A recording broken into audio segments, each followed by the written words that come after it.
السلام علیکم۔ پاکستان اس وقت پوری دنیا میں ایک ایسا try angle, Bermuda try angle trading point بنا ہوا ہے کہ پورا یورپ پیچھے سے دھکا لگا رہا ہے، اس سے آگے رشیا کو دھکا لگ رہا ہے، اس سے آگے یعنی کہ دوسری طرف سے جائیں تو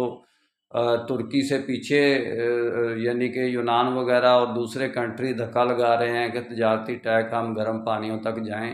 کیونکہ ان کے سارے یعنی کہ سمندر جو ہیں انٹارکٹیکا یہ جمع ہوا ہے، اور یہ دوسرے تیسرے ان کے کوئی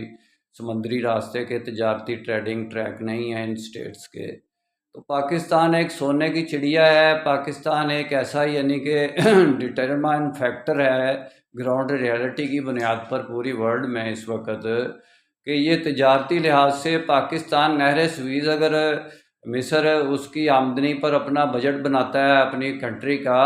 تو پاکستان کو یعنی کہ پاکستان کے کسی بندے کو کام کرنے کی ضرورت ہی نہیں ہے اگر یہ ٹریک کھل جائیں تجارتی دونوں طرف سے، بلکہ تینوں طرف سے ہی، متحدہ عرب امارات کی طرف سے بھی کھل سکتا ہے۔ تو کہنے کا مقصد یہ ہے کہ پاکستان تو صرف ٹریکس کھلنے کی بنیاد پر ہی ایک بہت دنیا کا امپورٹنٹ کنٹری دبئی سے بھی آگے ترقی کر سکتا ہے، اور یہ اس کی بلڈنگ سٹرکچر بھی بدل سکتی ہیں۔ گوادر پورے کا پورا جہاں جا کے وہ یعنی کہ پروجیکٹ یہ انہوں نے لگایا ہے اسٹیل مل کا، وہ تو بہاولپور میں حاصل پور کے ریگستان میں لگانا چاہیے، تو وہاں وہ اور یعنی کہ پروجیکٹ سیٹ کیے جا سکتے ہیں، تیل کو صاف کرنے والے مختلف بنائے جا سکتے ہیں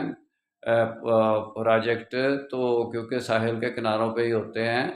تو انشاءاللہ ڈیٹیل میں بات پھر ہوگی۔ میرا کام اسلامک ورلڈ کی امن اور یونائٹی کا ہے، نسبت وحدت خدمت خیر کے ساتھ۔ اللہ حافظ۔